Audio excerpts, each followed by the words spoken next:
जय श्री कृष्ण दोस्तों। घर का स्वाद बाई पूनम ब्लॉग में आपका स्वागत है। तो दोस्तों आप कैसे हो। तो आज मैं आपके लिए कोई ब्लॉग लेके नहीं आई और आपके लिए एक महत्वपूर्ण जानकारी लेके आई हूँ जो आपके साथ साझा करूँगी। इस टाइम आप इस वक्त पितृ श्राद्ध चल रहे हैं।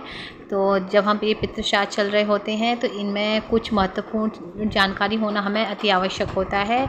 इसलिए मैं इसके बारे में कुछ महत्वपूर्ण जानकारी आपके साथ साझा करूंगी।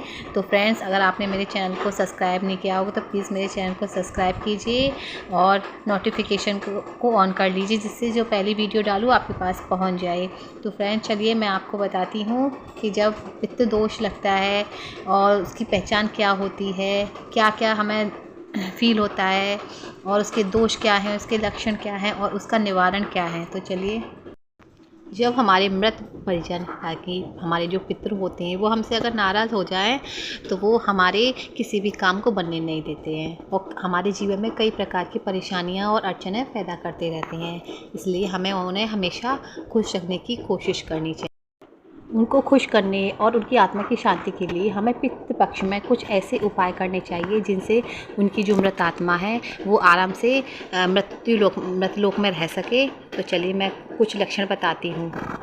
सबसे पहला लक्षण, अगर खाना खाते वक्त आपके खाने में यदि बाल निकलता है और ये बार बार निकलता है खाने में, ये किसी भी सदस्य के साथ ऐसा हो सकता है कि उसको बार बार खाने में बाल निकले और ये पता ना लगे कि बाल आखिर कहाँ से आया, तो समझ लेना आपके पिता आपसे रुष्ट हैं। नंबर 2, आपके घर में यदि बदबू या दुर्गंध आए। कुछ लोगों की समस्या रहती है कि उनके घर में अजीब सी दुर्गंध आती है, लेकिन उनको ये पता नहीं लगता कि दुर्गंध आ कहाँ से रही है। और कुछ दुर्गंध ऐसी हो जाती है, कुछ दिनों बाद ये दुर्गंध ऐसी अभ्यस्त होती है कि घर के रहने वाले लोगों को यही पता नहीं लगता कि ये दुर्गंध आ रही है या नहीं। उनको बाहर वाले आके बताते हैं कि आपके घर में दुर्गंध आ रही है। तो समझ लेना आपके पूर्वज आपसे रुष्ट हैं। नंबर 3, पूर्वजों का बार बार सपने में आना। आप कभी देखा होगा कि आपके सपने में बार बार तुम्हारे पूर्वज दिखाई देते हैं, कभी कुछ मांगते हुए, कभी शांत, कभी किसी कुछ कहते हुए आते हैं। तो समझ लेना कि वो हमसे कुछ कहना चाहते हैं और वो हमसे रुष्ट हैं। तो इसलिए हमें उनके हिसाब से किसी पंडित या किसी से पूछ के उनके हिसाब से हमें उनका जो भी इच्छा है उनको पूरी करनी चाहिए। नंबर 4, शुभ कार्यों में अड़चन पैदा करना। कभी कभी आप लोगों ने देखा होगा कि आपके घर में कोई उत्सव हो रहा है, ठीक उसी समय कुछ न कुछ ऐसी घटित हो जाता है कि जो रंग में भंग डाल देता है और खुशी का माहौल बदल जाता है।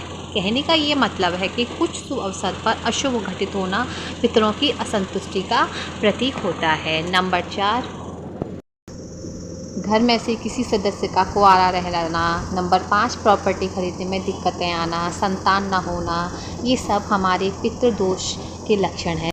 इसलिए हमें इनके उपाय अवश्य करना चाहिए। तो पितृदोष की शांति के ये उपाय हैं: पिंडदान करना, सर्प पूजा करना, ब्राह्मण गोदान करना, कन्याओं का विवाह कराना, कुआं तालाब बावड़ी बनवाना, वृक्ष लगवाना, विष्णु के मंत्रों का जाप करवाना, श्रीमद् भागवत का पाठ करवाना, भगवान भोलेनाथ की तस्वीर के सामने बैठकर घर में ही भगवान भोलेनाथ का ध्यान। अमावस्या के दिन पवित्रता पूर्वक बनाया गया भोजन गाय को खिलाने से भी पितृदोष खत्म होता है।